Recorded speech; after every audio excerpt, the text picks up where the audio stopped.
शुरू करें भाई आज का सेशन। चलो जी, जय श्री कृष्णा। जो पिछले सेशन में उपस्थित नहीं थे उनको ध्यान से सुन लो। थोड़ा सा एक रिव्यू मार रहा हूं मैं। जो लोग बाकी बच्चे हैं वो आ जाए, और जो लोग पिछले सेशन में उपस्थित नहीं थे, मेरे ख्याल से आप नहीं थे, आप भी नहीं थे, आप भाग गए थे, राइट? आप भी नहीं थे पिछले सेशन में, क्यों भाई? ओके। आशु तो चलो ठीक है, एक मजबूरी थी उनकी। और आप भी नहीं थे सेशन में, पिछले में आप भी नहीं थे, बहुत बढ़िया। हराम खोरो तो तुम में से कोई था ही नहीं, सिर्फ आप दोनों, बस आप भी थे।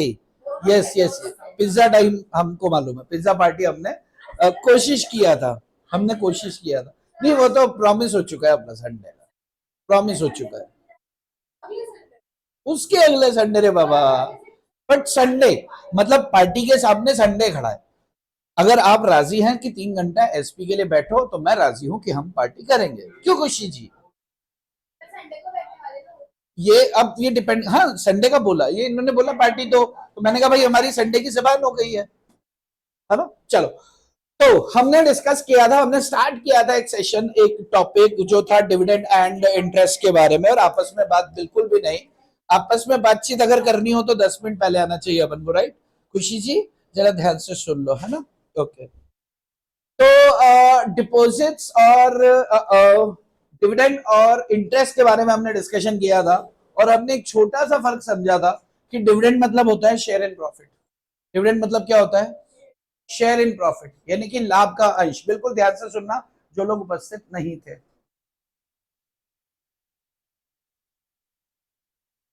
एक बार बस, और एक थोड़ा सा फास्ट ट्रैक पे लूंगा, क्योंकि जो लोग उपस्थित थे वो लोग नाराज हो जाएंगे कि यार ये चीज दोबारा से इतना डिटेल में क्यों। लेकिन इतना सा समझ लो कि अगर हम ऑर्गेनाइजेशन के मालिक हैं, अगर हम ऑर्गेनाइजेशन के मालिक हैं, तो जो पैसा हम घर ले जाते हैं, अगर प्रॉफिट्स होंगे तभी घर लेके जाएंगे, अगर प्रॉफिट नहीं होंगे तो हम घर लेके नहीं जाएंगे। लेकिन अगर हमने बैंक से कर्ज लिया है, तो बैंक को रिटर्न तो देना पड़ेगा, चाहे प्रॉफिट हो चाहे ना हो। बैंक को ब्याज तो देना पड़ेगा लोन के ऊपर। सीन समझ में आ रहा है? तो हमने इंटरेस्ट और डिविडेंड के बीच में फर्क देखा था कि डिविडेंड मालिक लेकर जाते हैं, ओनर्स लेकर जाते हैं, शेयर होल्डर्स लेकर जाते हैं, मेंबर्स लेकर जाते हैं कंपनी में, जबकि इंटरेस्ट दिया जाता है आउटसाइडर्स को। ये आउटसाइडर्स कौन होते हैं? ये डिबेंचर होल्डर्स हो सकते हैं, ये डिपॉजिट होल्डर्स हो सकते हैं, ये बैंक लोन हो सकता है। तो किसी भी तरह का अगर कर्ज लिया है तो उस पर थर्ड पार्टी को हमें ब्याज देना ही होगा, चाहे प्रॉफिट हो या लॉस हो, उनका तो पैसा देना है। बैंक के सामने आप रो सकते हो क्या कि भैया प्रॉफिट ही नहीं हुआ, ब्याज छोड़ दो, इंस्टॉलमेंट छोड़ेगा क्या बैंक? नहीं। लेकिन अगर प्रॉफिट होगा तो मालिक तो पैसा तभी घर लेकर जाएगा ना जब प्रॉफिट होगा। प्रॉफिट होगा ही नहीं तो घर कैसे लेके जाएगा? क्लियर है? तो डिविडेंड हमने बात किया था, ऑनर्स कैपिटल पर जो रिटर्न मिलता है, यानी कि शेयर कैपिटल पर जो रिटर्न मिलता है उसे डिविडेंड कहते हैं। और डेट कैपिटल या बोरोड फंड्स पर जो मिलता है उसे क्या बोलते हैं अपन? इंटरेस्ट कहते हैं। इंटरेस्ट हर हाल में देना, चाहे प्रॉफिट हो चाहे लॉस, जबकि dividend in case of profits ही दिया जाता है। डिविडेंड फिर हमने बात किया था कि दो तरह के होते हैं, एक होता है फाइनल डिविडेंड, एक होता है इंटरिम डिविडेंड। फाइनल और इंटरिम के बीच में हमने एक डिफरेंस देखा था, वो डिफरेंस क्या होता है कोई बताएगा? इंटरिम और फाइनल के बीच में क्या डिफरेंस होता है? हाँ, इंटरिम और फाइनल डिविडेंड के बीच में क्या फर्क होता है, कौन बताने वाला है? साल के बीच में देते हैं। अरे ड्यूरिंग द ईयर अगर आपको ह्यूज प्रॉफिट्स हो जाते हैं, अचानक से आप धंधा कर रहे हो, अचानक से एक बड़ा ऑर्डर आया और उस पर आपको 50 लाख रुपए बच गया, तो आपको क्या लगेगा? यार 10 लाख घर लेके चल। अचानक से वाला प्रॉफिट हुआ ड्यूरिंग द ईयर। तो उसे क्या, साल के दौरान अगर प्रॉफिट में से कुछ पैसा घर ले गए तो इसे क्या कहेंगे? इंटरिम डिविडेंड, यानी कि साल के बीच में लेके गए। और साल के अंत में जो लेके जाते हैं उसको क्या बोलते हैं अपन? Final dividend. अब जाहिर सी बात है, इंटरिम और फाइनल के बीच में जब डिफरेंस की बात हमने की थी, तो हमने बोला था कि यार फाइनल डिविडेंड फाइनल अकाउंट्स बनने के बाद दिया जाता है, क्योंकि साल खत्म होगा, फिर फाइनेंशियल स्टेटमेंट बनेंगे, फिर पता चलेगा प्रॉफिट कितना है, उसमें से दिया जाएगा। और interim dividend during the year दिया जाता है, यानी कि फाइनल अकाउंट्स बनने से पहले। मान लो कि अप्रैल में अपना ईयर शुरू होता है, मार्च में एंड होता है, इतना तो पता है अपने को। अरे फाइनेंशियल ईयर 1 अप्रैल से 31 मार्च होता है। अब मान लो अप्रैल मई जून, जून जुलाई अगस्त, ये जून जुलाई अगस्त में कोई ऐसा बड़ा प्रोजेक्ट हाथ में आया अचानक से और उसमें 50 लाख रुपए बन रहा है, हमको लगता है कि यार इसमें से 20 लाख रुपए घर ले जाने चाहिए, डेप्रिसिएशन वगैरह सब घटा दिया, उसके बाद भी पैसा बच रहा है, लेके चलते 20 लाख, तो उससे क्या कहेंगे? Interim dividend. उससे क्या कहेंगे? इंटरिम। क्या अभी फाइनल अकाउंट्स बन गए क्या? नहीं, वो तो 31 मार्च को बनने हैं। तो फाइनल अकाउंट्स तैयार होने से पहले जो डिविडेंड दिया जाता है उसे इंटरिम कहते हैं, और फाइनल अकाउंट्स बनने के बाद जो दिया जाता है उसे फाइनल डिविडेंड कहते हैं। ये सारे डिस्कशन, ये यूं कहे कि इंटरेस्ट और डिविडेंड में क्या फर्क होता है और इंटरिम डिविडेंड और फाइनल डिविडेंड में क्या फर्क होता है, पिछले सेशन में हमने किया। उसमें कुछ बच्चों का कहना था कि आवाज थोड़ी सी उसमें डाउन है, तो आवाज डाउन है तो आई गेस कि इतना तो है आवाज उसका कि आपको समझ में आ जाए, बट ठीक है, जो लोग पिछले सेशन में उपस्थित थे उनको तो क्लियर है। आप लोगों को समझ में आ रहा है dividend, interim dividend and interest? Yes. अब इसके बाद फिर हम लोग एक छोटी सी बात किए थे और ध्यान से सुनो, वो बात थी डिविडेंड की प्रोसीजर। प्रोसीजर क्या होता है, ध्यान से सुनना, क्योंकि आज का सेशन उसके बाद स्टार्ट होने वाला है। प्रोसीजर क्या होती है एक बार फिर से सुन लो, क्योंकि बहुत सारे बच्चे उपस्थित नहीं थे, इसलिए दोबारा से रिपीट किया जा रहा है। दोबारा से रिपीट, ये दोनों एक ही शब्द हो गए, रिपीट किया जा रहा है, ठीक है। डिविडेंड कंपनी जिस दिन डिक्लेयर कर देती है, सुनो ना खुशी, सुनो ना खुशी, सुनो ना, डिविडेंड जिस दिन डिक्लेयर कर दिया जाता है खुशी, उस दिन वो जो पैसा होता है वो कंपनी का नहीं रह जाता, अब वो पैसा पराया हो गया है। जैसे बेटी की शादी के बाद अब बेटी पराई हो चुकी है, चाहे विदाई नहीं हुई, विदाई होगी लेकिन साइन हो गया, मंगलसूत्र मंगलसूत्र ये वो फेरे वो हो गया, विदाई नहीं हुई, घर पे है, लेकिन अब बेटी बाप की नहीं रही, अब बेटी उसके शौहर की हो चुकी है, उसके पति की हो चुकी है, उसके नौरा क्या बोलते हैं, बाय धनी की हो चुकी है। धनी तो मालिक बोलते हैं, धनी मालिक को बोलते बावली। अच्छा, दूल्हे को, दूल्हे जिस, अच्छा ओके, चलो चलिए। ठीक वैसे ही, जैसे ही मान लो अभी ये देखो यहां से निकलेगा पेन, ये देखो निकल रहा है, दिखा, ये निकला। अब यहां पे मान लो कि 50 लाख रुपए कंपनी के प्रॉफिट्स थे, ध्यान से सुनना, इसमें से डेप्रिसिएशन सारे खर्चे हम घटा चुके हैं, सारे अप्रोप्रिएशन कर चुके हैं। ये पैसे को हम इसमें से 30 लाख रुपए क्या करना चाहते हैं, अरे पेन नहीं चल रहा है, 30 लाख रुपए हम क्या करना चाहते हैं, शेयर होल्डर्स को डिविडेंड बांटना चाहते हैं। हमने क्या किया, शेयर होल्डर्स की, सुनो ना सुनो ना सुनो ना, हमने शेयर होल्डर्स की मीटिंग किया, उसके अंदर डिक्लेयर किया कि भैया हमको ये 30 लाख रुपए डिक्लेयर कर, डिक्लेयर हो गया, डिविडेंड डिक्लेयर हो गया, डिविडेंड डिक्लेयर हो गया। कुछ काम है क्या? तो लड़की को परेशान कर रहा था। अच्छा चलो चलो चलो, उसको बुला लो अंदर, अंदर देख लो, सार्थक अंदर आ जाओ भाई, लड़की देखना चाहती है तुम्हें। सार्थक आ जाओ यार, वो बेचैनी खत्म कर लो आपकी, वो बेचैन हो के देख रही है। हो गया क्या? हाँ जाओ, अब बेचैनी इज ओवर। चलो अब फिर से सुनो, आप लोग सुनो, आपकी कंपनी के पास प्रॉफिट्स है, सुनो ध्यान से सुनना है, आपकी कंपनी के पास प्रॉफिट्स है 50 लाख रुपए, 50 लाख में से 30 लाख रुपए आपने डिसाइड किया कि आपको क्या करना है, एज ए डिविडेंड बांट देना है, डिक्लेयर कर देना है। ये 30 लाख रुपए शेयर होल्डर के सामने सभा में रखे कि 30 लाख रुपए हम डिक्लेयर करना चाहते हैं। कंपनी ने, शेयर होल्डर्स ने 30 लाख रुपए एज ए डिविडेंड डिक्लेयर कर दिया। जिस तारीख को डिक्लेयर हो गया 30 लाख, अब तक तो ये 50 लाख किसका था, कंपनी का था, लेकिन अब कंपनी का पैसा कितना रह जाएगा, 20 लाख। अरे पेन नहीं चल रहा है। और ये 30 लाख रुपए किसका हो जाएगा, ये 30 लाख किसका हो जाएगा, शेयर होल्डर्स का हो जाएगा। 30 लाख किसका हो गया, शेयर होल्डर्स का। लेकिन ये पैसा शेयर होल्डर का डिक्लेयर हो चुका है, यानी कि इसके दो हिस्से हो गए। अरे भाई, कंपनी के पास 50 लाख का प्रॉफिट है, उसमें से 30 लाख रुपए डिविडेंड के तौर पे डिक्लेयर कर दिया, तो अब ये 50 लाख के दो हिस्से हो गए। 20 तो कंपनी का खुद का रहा, 30 शेयर होल्डर्स का। अब जब ये 30 कंपनी का नहीं है तो क्या कंपनी के खाते में रहना चाहिए? नहीं रहना चाहिए। अगर ये पैसा आपका नहीं है तो आपके अकाउंट में नहीं रहना चाहिए। तो within 5 days from the date of declaration, जब आप डिक्लेयर करते हो डिविडेंड को, उस तारीख के 5 दिनों के अंदर एक सेपरेट बैंक अकाउंट खोलेंगे शेड्यूल्ड बैंक में, एक सेपरेट बैंक अकाउंट जिसका नाम क्या होगा? Dividend account.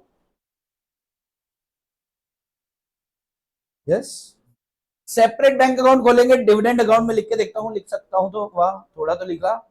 डिविडेंड अकाउंट, इसमें विद इन 5 days ये 30 लाख रुपए ट्रांसफर कर दिया जाएगा और शेयर होल्डर्स को यहां से पैसा बांट दिया जाएगा।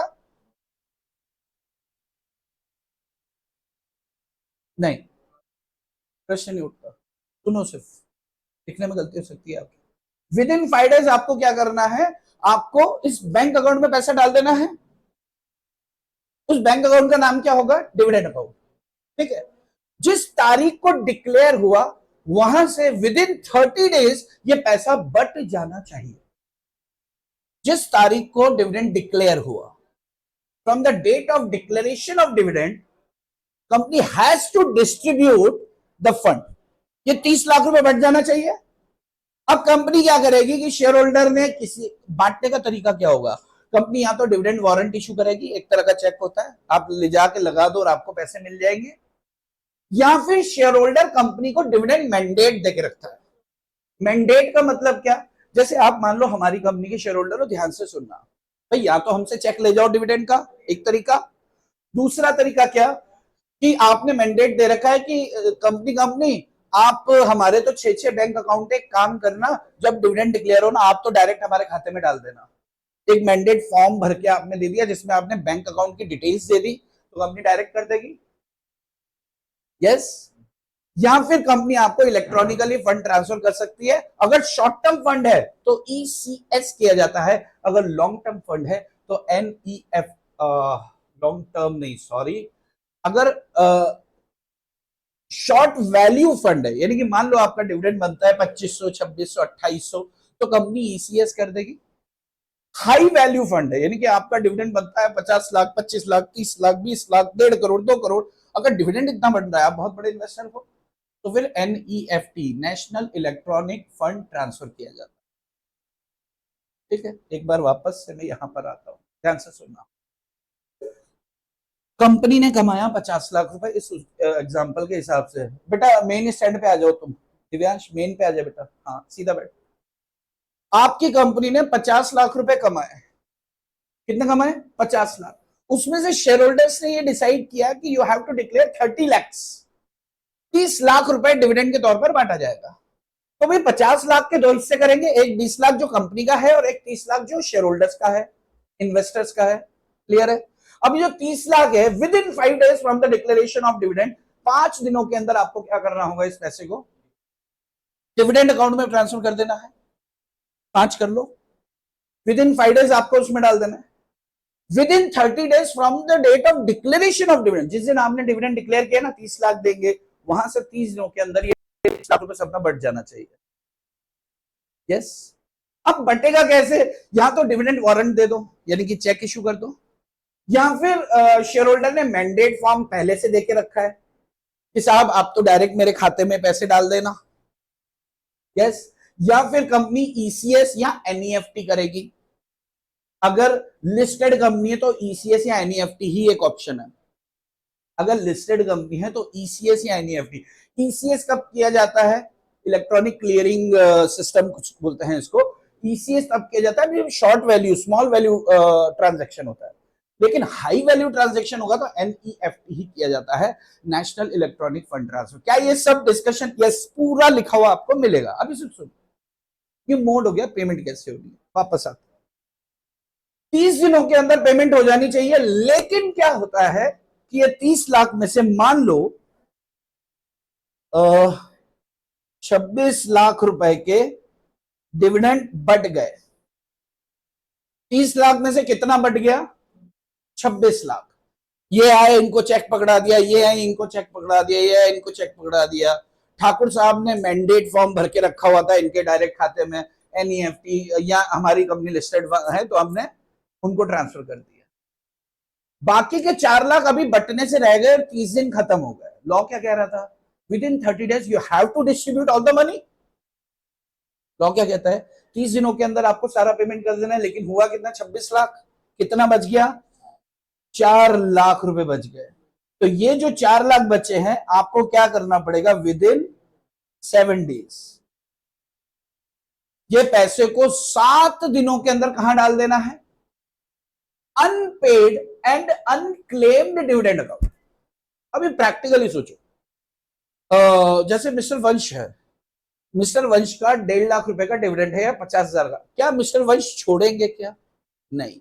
लेकिन तो ये 4 लाख रुपए कैसे अनपेड रह गया? कोई बता सकता है रीजन? किसी ने बैंक अकाउंट नंबर देके रखा है, लेकिन वो बैंक अकाउंट क्लोज हो चुका है, कंपनी ने पैसा डाला, बाउंस होके वापस आ गया। कंपनी के पास और कोई तरीका नहीं है आपको पहचानने का। कंपनी ने सोचा चलो यार चेक बाउंस होके आ गया, इसको चिट्ठी लिख के देते हैं। आपको चिट्ठी भेजी, आप किराए के घर में रहते थे, आपने घर बदल लिया तो चिट्ठी भी वापस आ गई, आप तक नहीं। मतलब किसी भी कारण से आपको कंपनी पेमेंट नहीं कर पाई, ये कारण बन गया, तो ये 4 लाख खड़ा रह गया। इन समझ में आ रहा है ठाकुर साहब? समझ में आ रहा है? ओके, चलो। अब ये जो 4 लाख रुपए है, विद इन 7 days 7 दिनों के अंदर आपको क्या करना है? एक खाते में डाल देना है। उसे क्या कहेंगे हम? Unpaid dividend. ये वाला क्या था? डिविडेंड अकाउंट था। तो डिविडेंड अकाउंट से unpaid and unclaimed dividend account, उस पैसा उसमें ट्रांसफर कर देंगे। साथ में विद इन 15 days, साथ में कितना? 15 दिन है, 30 दिन है? 30 दिन। विद इन 30 days क्या करेंगे अपन? एक इंफॉर्मेशन मैं आपको यहां पे इसका चार्ट बनाया था, अब मैं चार्ट पे आ जाता हूं। किधर गया रे? यस, ये विद इन 5 days दिख रहा है आपको? ठीक है, चलो। विद इन 7 days 30 दिन खत्म होने के 7 दिनों के अंदर आप अनपेड में डाल देंगे। And with in 90 days, not 30 days, with in 90 days of transfer, 90 दिनों के अंदर आपको क्या करना है? एक वेबसाइट के अंदर पब्लिश कर देंगे डिटेल्स को कि किस किस का पैसा बकाया रह गया। पब्लिश करेंगे डिटेल्स को अब कंपनी अपनी वेबसाइट में कि किस किस का बकाया रह गया, वो लोग आ जाओ, आके पैसे ले जाओ। 7 साल तक ये पैसा unpaid and unclaim dividend account में रखा रहेगा। 7 साल तक अगर आप वो पैसा लेने नहीं जाते हो, मान लो वापस आते हैं, कहां गया हमारा वो कैलकुलेशन? यहां था, चलो ना, चलो। हमारा 4 लाख रुपए अनपेड डिविडेंड अकाउंट में हमने डाला 26 में से। 7 साल के अंदर, ये क्या हो रहा है भाई? 7 साल के अंदर तुम्हारा इंतजार करते करते करते करते करते करते युग बीत गए, लेकिन तुम अब आए। चलो, मान लो 2,70,000 रुपए की पेमेंट हो गई, इसमें कितना बचा? 1,30,000। ध्यान से सुनो, ध्यान से सुनो, सुनो। हाँ, कोई बात नहीं, कोई बात नहीं, हो रहा है आज ना, कुछ तो हो ही रहा है। चलो, तो 26 लाख 30 दिन में बढ़ गया, पैसा 4 लाख बचा। उस 4 लाख को अपन ने अनपेड डिविडेंड अकाउंट में डाला, वहां पर वो पैसा 7 साल तक रहेगा।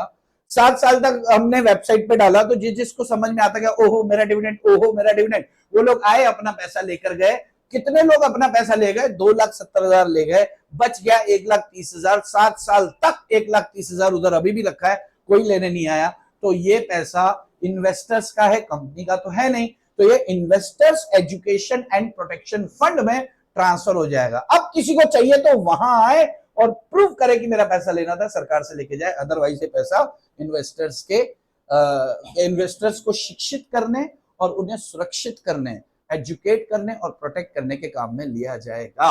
ये प्रोसेस हमने डिस्कस किया था unpaid and unclaimed dividend account को लेकर। अगर किसी ने, जैसे किसी बच्चे ने क्या किया था, उसको 5 को 15 दिन, अगर डेज को लेकर अगर कुछ आपने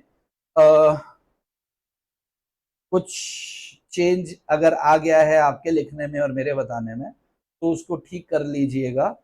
प्रोसीजर सबसे पहली बात डिविडेंड डिक्लेयर होगा, ध्यान से सुन लो, अभी मैं दिखा रहा हूं, ये हो चुका है पिछले सेशन में।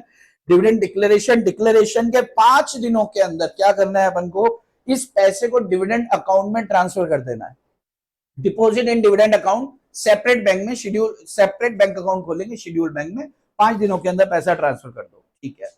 पेमेंट शेयर होल्डर्स को कब तक करना है, within 30 days from the date of declaration of dividend, जिस दिन डिक्लेयर किया उसके 30 दिन, ये दिख रहा है आपको। Payment to share holder within 30 days from the date of declaration, यहां था 30 डेज, यस, ओके। अब मान लो कि dividend not paid slash claim, ना तो डिविडेंड पे किया गया ना ही क्लेम किया गया, या अनपेड रह गया, तो इसे ट्रांसफर किया जाएगा 7 दिनों के अंदर, यानी कि 26 लाख बढ़ गया 4 लाख, हाँ 4 लाख अभी भी नहीं बढ़ा, तो ये 4 लाख 7 दिनों के अंदर किधर ट्रांसफर करेंगे, unpaid and unclaimed dividend account. ये पैसा यहां कितने दिन तक पड़ा रहेगा, 7 साल तक पड़ा रहेगा, कितने दिन तक, 7 साल। अच्छा, यहां ट्रांसफर करने के विद इन 90 डेज हम अपनी वेबसाइट पे, ऑफिशियल वेबसाइट, अच्छा मान लो कंपनी बोले हमारी तो वेबसाइट ही नहीं है, तो केंद्र सरकार बोले कि एक काम करो, ये अप्रूव्ड वेबसाइट है, यहां पे डालो, लोग यहां पे आके देखते हैं। तो ऑन कंपनीज वेबसाइट और any website which is approved by central government, आपको डिटेल्स वहां डालनी है कि ये शेयर होल्डर रह गए अपना पेमेंट लेने से, तो तुम जब भी आओगे भैया पैसा यहां पड़ा है, आके लेके जाओ। ये पैसा यहां 7 साल तक रहेगा। अब ये 7 साल तक, ये 4 लाख में से जो उदाहरण हमारा है, 4 लाख में से 2,70,000, 2,70,000 लेकर गए, 130 फिर भी बच गया till the end of 7 years। तो अब ये पैसा सरकार क्या बोलेगी कि इस खाते से भी निकालो, ये पैसा हमारे कोष में डाल दो, सरकारी खजाना, सरकारी कोष है, investors education and protection fund, विनियोगकर्ता शिक्षा एवं सुरक्षा कोष, इस फंड के अंदर गवर्नमेंट इस पैसे को डलवा देगी। अब कोई 1,30,000 मान लो भूला भटका यश आता है, अरे और मेरे पैसे लेने थे वहां से नहीं ले पाए, यहां से ले लू क्या, तो सरकार बोलेगी पर्टिकुलर, यानी कि सरकार जो प्रोसीजर बताएगी वो प्रोसीजर को फॉलो करके आप ले सकते हो, अदरवाइज भूल जाओ कि आपको मिलेगा। सच तो ये है, क्लियर है। ये प्रोसीजर ना सिर्फ हमने डिस्कस की थी बल्कि हमने लिखी भी थी, किसी ने, मैं एक बार फिर कह रहा हूं, अगर गलत लिख ली हो तो चेक कर लो एक बार, डेज को लेकर आपने 15 या कुछ ऐसा तो नहीं था, एक बार चेक कर लीजिए, जिसने लिखा था जो उपस्थित थे, वो लोग एक बार चेक कर लो भाई।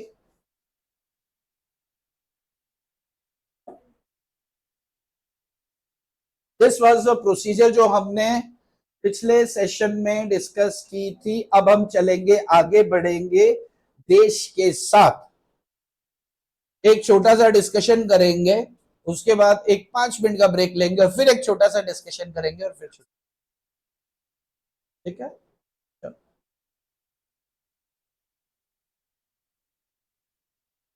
किसी को लिखना अगर हो तो मैं इसको दे सकता हूं, बट मुझे नहीं लगता कि देने की जरूरत है। जिन्होंने लिखा है वो उनकी नोटबुक लेकर लिख सकते हैं। यस यस, मिस पूजा लिखना चाहती हो नोटबुक लेकर किसी की यहां से, ओके। चलो चलो चलो चलो चलो, अभी एक एक छोटा सा डिस्कशन, बड़े ध्यान से सुन लो, ध्यान से सुन लो, मैं साथ साथ आपको ये दे देता हूं, सुनते जाओ, मैं लिखने का मौका आपको दूंगा, मैं लिखने का मौका आपको दूंगा, ध्यान से सुनो, एकदम ध्यान से। सोर्सेस ऑफ डिविडेंड, अब अगला हमारा चरण है कि डिविडेंड देंगे तो पैसा कहां से लाएंगे। सोर्सेस ऑफ डिविडेंड, ध्यान से सुनने को तैयार है क्या आप? ध्यान से सुनेंगे तो चीजें तुरंत खत्म हो जाएंगी। प्रोसीजर ओके है? अगर मैं किसी से प्रोसीजर पूछूं और अगर वो बच्चा मुझे पूरी प्रोसीजर बता दे तो आज की डेट, अभी के अभी, मैं उसे कुछ तो इनाम देने को तैयार हूं। एक लड़का एक लड़की, और मैं चुनूंगा लड़का कौन होगा लड़की कौन होगी, और मैं एक 10 मिनट का वक्त दे रहा हूं उस लड़के और लड़की को। अगर वो 10 मिनट बाद मेरे को वो प्रोसीजर सुना देते हैं तो फिर वो इनाम उनका तय हो जाएगा। लड़की है श्रावणी और लड़का है वंश। तो आपको एक 10 मिनट का समय दिया, आपसे प्रोसीजर पूछी जाएगी, अगर प्रोसीजर में से कुछ भी हो सकता है पूछ लिया जाए या फिर पूरी प्रोसीजर, अगर आपने जवाब दिया तो आपको मिलेगा उपहार। सरप्राइज होता है। तो जबरदस्ती चाय से ज्यादा केटली गरम अभी। हाँ हाँ, वो आपके लिए तय है, फिक्स हो गया। ओके, नहीं इनको क्यों नहीं भाई, इनको तो हम, ये हमारे बहुत अजीज बच्चे हैं, तो इनको अच्छा कुछ मिलेगा। चलो अच्छा सुनो, ध्यान से सुनना, एकदम ध्यान से सुनना, मैं आपको 10 मिनट दूंगा ब्रेक से पहले, ध्यान से सुनो। सोर्सेस ऑफ डिविडेंड सुनते ही तैयार हो जाएगा सबसे पहली चीज, पैसा। सोर्सेस ऑफ डिविडेंड का मतलब क्या है कि कंपनी कहां से डिविडेंड बांटेगी। तो सबसे पहला सोर्स क्या है, करंट ईयर्स प्रॉफिट, इस साल का प्रॉफिट हुआ उसमें से बांट दे, या फिर पास्ट ईयर प्रॉफिट, पिछले सालों के प्रॉफिट जो चले आ रहे हैं उसे क्या बोलते हैं, एक्यूमुलेटेड प्रॉफिट। क्या बोलते हैं, एक्यूमुलेट। इतना मालूम है क्या, एक्यूमुलेटेड प्रॉफिट मतलब होता है पुराने 3 4 5 सालों के इकट्ठे प्रॉफिट हो गए। या तो हम करंट ईयर के प्रॉफिट से डिविडेंड को बांटते हैं, या फिर प्रीवियस ईयर्स प्रॉफिट से बांटते हैं जिसे एक्यूमुलेटेड कहते हैं, ठीक है। या फिर सेंट्रल या स्टेट गवर्नमेंट ने गारंटी दे रखी कि यहां से दे दो डिविडेंड, हम देते हैं आपको पैसा, अगर सरकार ने पैसा दिया है तो वहां से डिविडेंड। इसके ऊपर हमने शायद बात किया था, यस, कि गवर्नमेंट कई बार हमें पैसे देती है कि यार एक काम करो तुम अपने शेयर होल्डर को पैसा बांट देना। अगर गवर्नमेंट ने कंपनी को पैसा दिया है कि शेयर होल्डर को डिविडेंड बांटो, तो वहां से भी दे सकते हैं, पिछले सालों के प्रॉफिट में से दे सकते हैं। मान लो इस साल लॉस हुआ, इस साल 20 लाख रुपए का लॉस हुआ, लेकिन हमारे पास जो गुल्लक है जिसमें प्रॉफिट है 5 करोड़ के प्रॉफिट पिछले 4 साल 5 साल के इकट्ठे हैं, क्यों नहीं दे सकते, बिल्कुल दे सकते हैं। कुछ नियम कायदे कानून है उनका पालन करना होगा, लेकिन अगर कहा है तो दे सकते हैं। फिर से सुनो, फिर से सुनो, डिविडेंड के सोर्स क्या होने वाले हैं।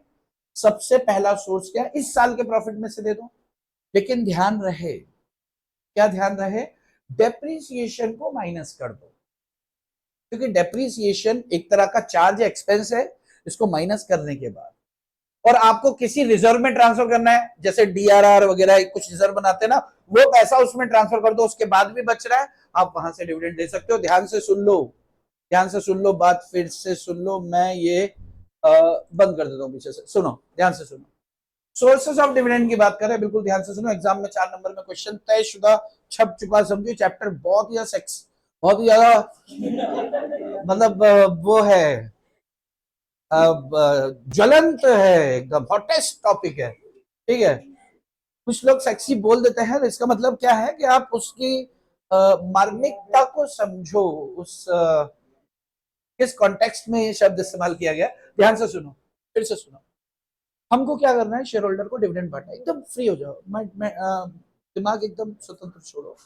हमको क्या करना है, सुनो, हमको क्या करना है, डिविडेंड बांटना है, तो पैसे की जरूरत है, डिविडेंड मतलब प्रॉफिट का कुछ हिस्सा देना है। तो अब प्रॉफिट का हिस्सा कहां से देंगे, प्रॉफिट में से देंगे, तो करंट ईयर के प्रॉफिट में से दे दो, या फिर पिछले सालों के प्रॉफिट में से दे दो, या फिर केंद्र सरकार या राज्य सरकार ने गारंटी दे रखी थी आपको कि आपकी कंपनी के शेयर होल्डर को डिविडेंड बांटना है ना, हम आपको पैसे देंगे, वहां से बांट देना, तो वहां से 3 सोर्सेस हैं।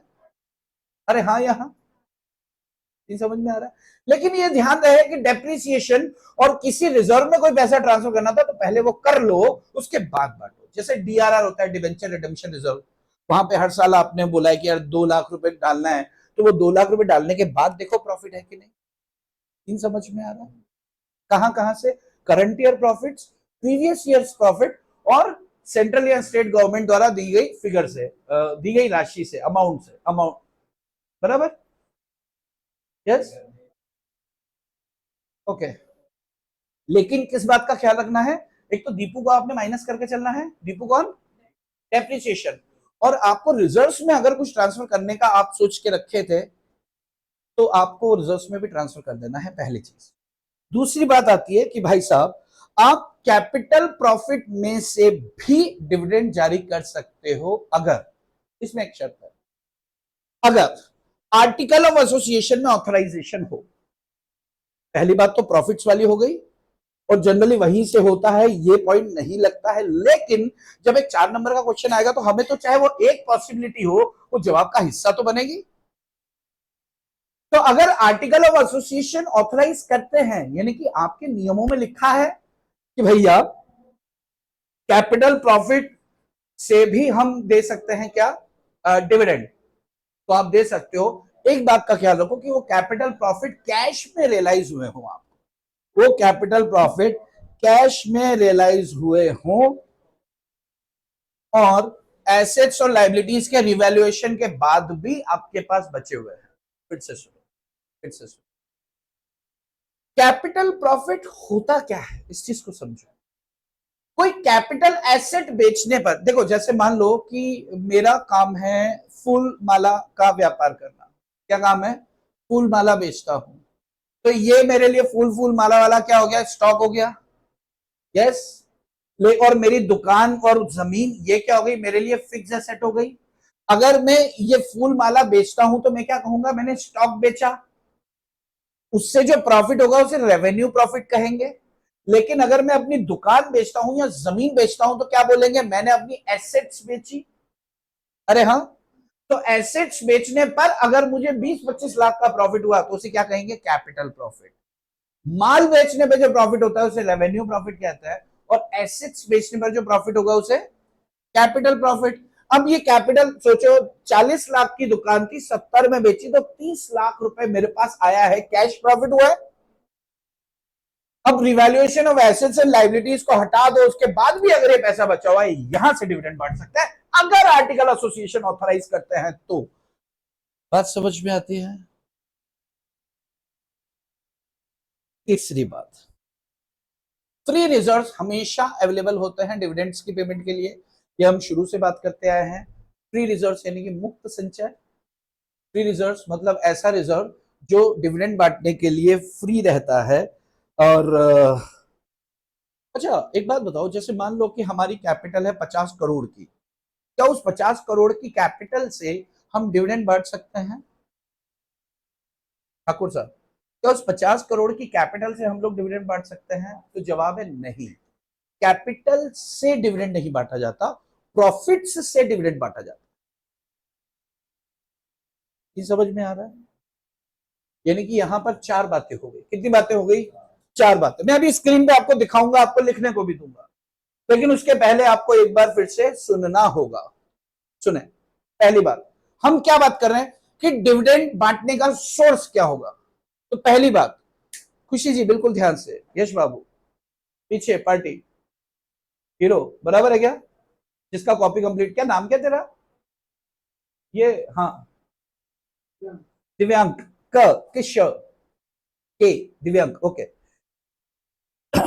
तेरे नाम से मैं एक चीज बताता हूँ, इंदौर में मेरा एक स्टूडेंट था, उसका नाम भी दिव्यांग था, और उसने सीए फाउंडेशन में कुछ 80 प्लस कुछ टॉप स्कोरर किया था उस लड़के ने। उसको मैंने लैपटॉप गिफ्ट किया था,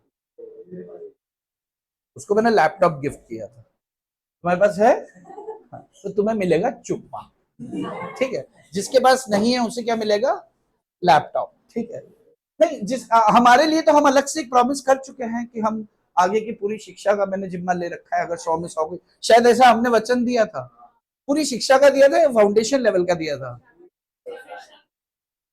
पूरे प्रोफेशनल कोर्स का 100 में 100 चाहिए पर उसके लिए, राइट जी, बोलिए। हाँ हाँ, आपका रशिया का ट्रिप, हराम खोरो, तुम तो आंखें बंद करो, तुम रशिया में होते हो, तुमको जाने की जरूरत नहीं है। हाँ, इसको थाईलैंड जाना है, इसको दो ना। चलो अभी मैं बात कर, हाँ ओके ओके, चलो अभी हम एक रिफ्रेश मारते हैं, एक आखिरी बात। हाँ, हम बात कर रहे हैं कि भैया सुनो ना, सुनो ना, हे सुनो ना, अपने को क्या करना है, अपने को क्या करना है, अपने को डिविडेंड बांटना है। डिविडेंड के लिए पैसा, खुशी जी पैसा कहां से आएगा, तो इसे क्या बोलते हैं, सोर्सेस ऑफ डिविडेंड क्या होंगे। क्वेश्चन में क्या पूछा जाएगा, बताओ बच्चों बताओ, सोर्सेस ऑफ डिविडेंड। तो ऐसे पगला मत जा रहा है, क्या पूछ लिया, सोर्स का मतलब क्या है, पैसा कहां से आएगा टू डिस्ट्रीब्यूट डिविडेंड, राइट। अब पहला पॉइंट क्या है, भाई साहब प्रॉफिट्स में से बांटो, करंट ईयर प्रॉफिट से बांटो, या प्रीवियस ईयर प्रॉफिट से बांटो, या सेंट्रल स्टेट गवर्नमेंट ने गारंटी दे रखी थी वहां से बांटो, ये फर्स्ट पॉइंट है। लेकिन ख्याल रहे, दीपू को माइनस कर लो और कोई रिजर्व में ट्रांसफर करना था तो वो कर लो, डेप्रिसिएशन और रिजर्व्स को। क्लियर है first point. Second, out of capital profit भी बांट सकते हो अगर आर्टिकल एसोसिएशन में प्रावधान हो, अगर आर्टिकल एसोसिएशन आपको परमिशन देते हैं, पहली चीज। और दूसरी चीज क्या कि कैश प्रॉफिट हुआ हो। कैपिटल जो आपने एसेट, कैपिटल प्रॉफिट क्या होता है, कैपिटल एसेट को बेचकर जो प्रॉफिट होता है उसे कैपिटल प्रॉफिट कहते हैं। तो वहां से अगर कुछ पैसा है वो। तीसरी चीज क्या, revaluation of assets and liabilities के बाद भी अगर वो पैसा बच रहा है तो वहां से आप क्या कर सकते हो, डिविडेंड बांट सकते हो। Second point is over. Point number 3 is free reserve से भी बांट सकते हो। Point number 4 is capital, out of capital नहीं बांटा जा सकता। अगर ये समझ में आता है तो आपका वो खत्म होता है। क्या खत्म होता है वो, अरे वो क्या, सोर्सेस खत्म होता है। तो एक 4 नंबर का टुकड़ा अगर आता है तो क्या इसे तैयार करना मुश्किल होगा? क्या मैं आपको लिखने के लिए दे सकता हूं? लिखने के लिए देने से पहले मैं एक बार और डिस्कस कर देता हूं फुल स्क्रीन पर लेने के बाद। मैं आ गया तो फुल स्क्रीन पे। ओहो ये क्या हो रहा है, ओहो मैं भी आता हूं साथ में। चलो जी चलो जी, आओ जी आओ जी आओ जी आओ जी बाऊ जी, दिल से दिल मिलाओ जी। आ गया है देखो बॉडीगार्ड। देखो सोर्सेज ऑफ डिविडेंड ध्यान से देखने का, सोर्सेज ऑफ डिविडेंड ध्यान से देखो। Legal provisions on dividend source, source में नंबर 1 फर्स्ट पॉइंट क्या है, current year profit after providing for depreciation and transfer to reserve, that is okay, Pooja ध्यान दे दो। सेकंड, प्रीवियस ईयर प्रॉफिट जिसे एक्यूमुलेटेड प्रॉफिट कहते हैं आफ्टर प्रोवाइडिंग डीपू, डेप्रिसिएशन में प्रोवाइड फॉर करने के बाद। Number 3, money provided by central government slash state government to pay dividend, केंद्र या राज्य सरकार ने अगर पैसा आपको बता रखा है कि हम देंगे। ये first point is over. Second blue में देखो, it can be paid out of capital profits if, अगर ये 3 कंडीशन है एबीसी तीनों संतुष्ट हो जाती है। फर्स्ट क्या है, capital profits are realised in cash, हमने जमीन बेची और पैसा हमें मिला, प्रॉफिट कमाया। नंबर 2, आर्टिकल ऑफ एसोसिएशन, ओआ म्हणजे काय, आर्टिकल ऑफ एसोसिएशन ओआ, और मोआ क्या होता है, मेमोरेंडम ऑफ एसोसिएशन। इफ ओआ ऑथराइजेस, इसका मतलब आर्टिकल ऑफ एसोसिएशन ने परमिशन दी है, ये टिक लगाया मतलब इफ वो ऑथराइज कर रहा है। और तीसरी चीज, it remains as profit after revaluation of all assets and liabilities, सभी एसेट्स और लायबिलिटीज के रिवैल्यूएशन के बावजूद भी अगर बचता है तो फिर आप वहां से पैसा दे सकते हो। क्या सेकंड पॉइंट इज ओके जो हमने डिस्कस किया। Number 3, dividend can be paid out of free reserves of the company, free reserve से दिया जा सकता है। And number 4, dividend can not be paid out of capital. Last में ब्लू में दिखता है क्या, ये 4 पॉइंट्स है, ये 4 पॉइंट्स आपने लिखे मतलब 4 on 4, और बिना समझे बिना पकड़े इसको तैयार किया ही नहीं जा सकता, कुछ तो बंदा भूल जाता है। क्लियर है क्या? देखो चैप्टर छोटा सा है, छोटा सा पोर्शन है, इतना दम अपन इससे लगा रहे हैं कि थोड़ी सी मेहनत करेंगे, फुल ऑन फुल मार्क्स। और 110% बोल रहा हूं, 8 नंबर का चैप्टर यहां से पूछा ही जाता है, तो इतना दम लगा रहे हैं तो आप लोग भी थोड़ा सा लगा लो। मैं आपको लिखने के लिए दे रहा हूं, और उसके बाद एक छोटा सा आपको ब्रेक लेने से पहले मैं आपको बता देता हूं एक चीज और, दोनों एक साथ लिखने को देंगे ना।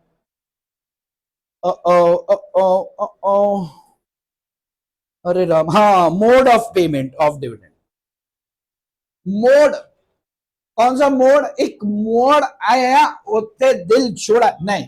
मोड्स ऑफ पेमेंट मतलब पेमेंट करने का तरीका, पैसा कैसा देने का, पैसा कैसा देने का, कैश दे रहे हो, मुंह पे मार रहे हो, वो चीज है। Number 1, dividend warrant. Dividend warrant में क्या, एक तरह का चेक इशू कर दिया जाता है, ये यहां पे लिखा है, it is a cheque sent by the company to share holder at his registered address. First point दिखता है क्या, modes of payment of dividend, मतलब पेमेंट कैसे करेंगे कि भैया उसके रजिस्टर्ड एड्रेस पे एक डिविडेंड वारंट भेज दिया जाएगा। डिविडेंड वारंट भेज दिया जाएगा मतलब एक तरह का चेक भेज दिया जाएगा, हो जाएगा एंड कैश करा लेगा। क्लियर है क्या? हाँ, इश्यू इधर दुनिया। Okay. Second, dividend mandate. Dividend mandate क्या होता है, एक तरह का फॉर्म होता है जिसमें हम कंपनी को निर्देश देते हैं फॉर्म भर के कि कंपनी हमारे बैंक अकाउंट में डाल दो। अगर हमने फॉर्म भर के कंपनी को इंटीमेट किया है तो कंपनी हमारा बैंक का डिटेल्स रजिस्टर कर लेता है और वहां से डायरेक्ट पैसा डाल देता है। जरा इसको पढ़ते हैं। It authorises the company to pay dividend directly to share holders banker. Dividend mandate authorise करता है कंपनी को कि डिविडेंड जो है डायरेक्ट शेयर होल्डर के बैंकर को पे करने को। क्लियर? अगला पैराग्राफ देखो।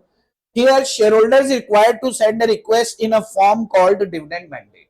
यहां पर शेयर होल्डर को एक एप्लीकेशन देना होता है। मैं स्पीड में तो नहीं भाग रहा हूं। यहां पर शेयर होल्डर को एक एप्लीकेशन देना होता है कंपनी को कि भैया मेरे खाते में डालना। इस एप्लीकेशन को या रिक्वेस्ट को क्या बोलते हैं अपन? डिविडेंड मैंडेट बोलते हैं। एक फॉर्म होता है, भर के देना पड़ता है। And the third one is electronic mode. कौन सा मोड? Electronic mode. अब ये दो मोड है।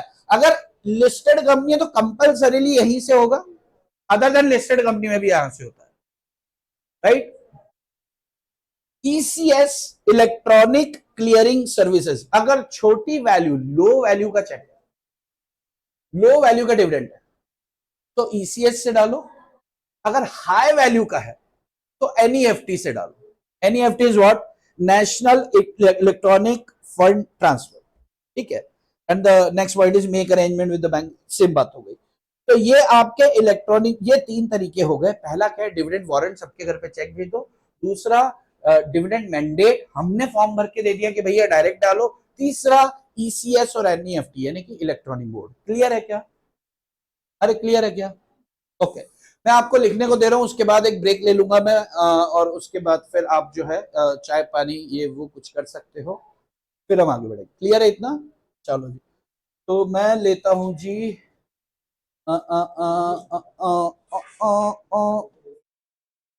सारे जहां से अच्छा। हेलो जी। Very good. चलो मैं आपको ये दे रहा हूं और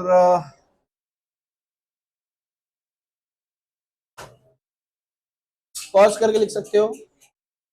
मैं अब आगे बढ़ा रहा हूं इसको नेक्स्ट पेज पर। ये ब्लू वाला सेकंड पॉइंट देख लो जरा। ऐसा मान के चल रहा हूं ब्लू तक लिख चुके हैं। अब मैं आगे का ले रहा हूं। This one is okay. इतना सा बच्चा है बस, राइट? फुल स्क्रीन पे दे दूं?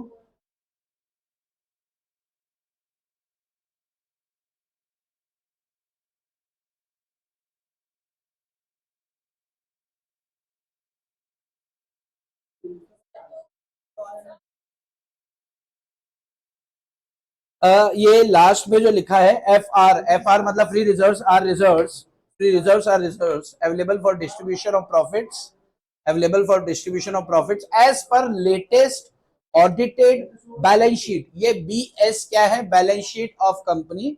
And the last one is dividend can not be paid out of capital. देखा? बहुत बढ़िया, बहुत बढ़िया। अभी इतना लिखा है। अभी आगे बढ़ते हैं। रुको रे, रुको। हाँ,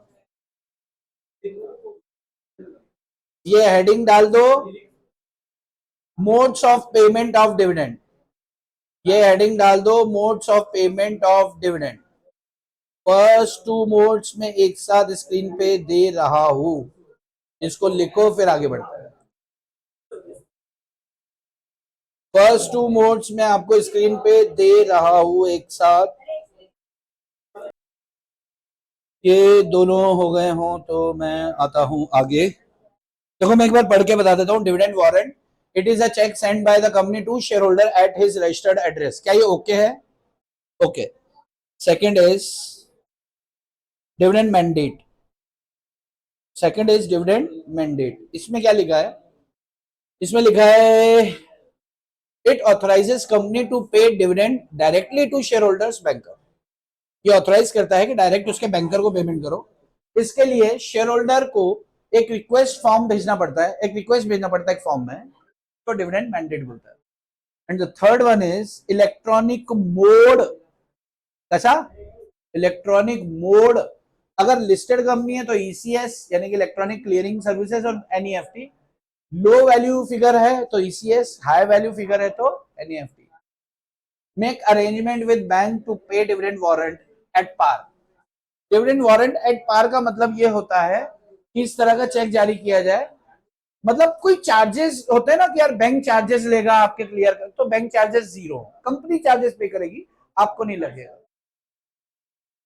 make arrangement with the bank to pay dividend warrant at par. Dividend warrant at par का मतलब है जो भी चार्जेस होंगे वो कंपनी पे करेगी, आपकी जेब का कुछ नहीं लगेगा। आपको सारा आपको मान लो डिविडेंड आपका बनता है 8 रुपए और उसके चार्जेस है 10 रुपए, तो आपका तो उल्टा 2 रुपए दे के आओगे, तो कंपनी का बोलेगी रुको वो 10 रुपए हम पे करते हैं, आप अपना पैसा लेकर जाओ। क्लियर है? ओके, बहुत बढ़िया। हाँ 2 मिनट फिर से मैं कर रहा हूँ। हमने यहाँ रिकॉर्डिंग तो ऑन नहीं करी थी, तो एक बार फिर से मैं आपको बोल रहा हूँ, आज के लिए इतना ही। आपकी शाम खूबसूरत हो, बाकी चर्चा करेंगे अगले सेशन में। तब तक के लिए बाय बाय, जय श्री कृष्ण। हाँ छुट्टी और क्या।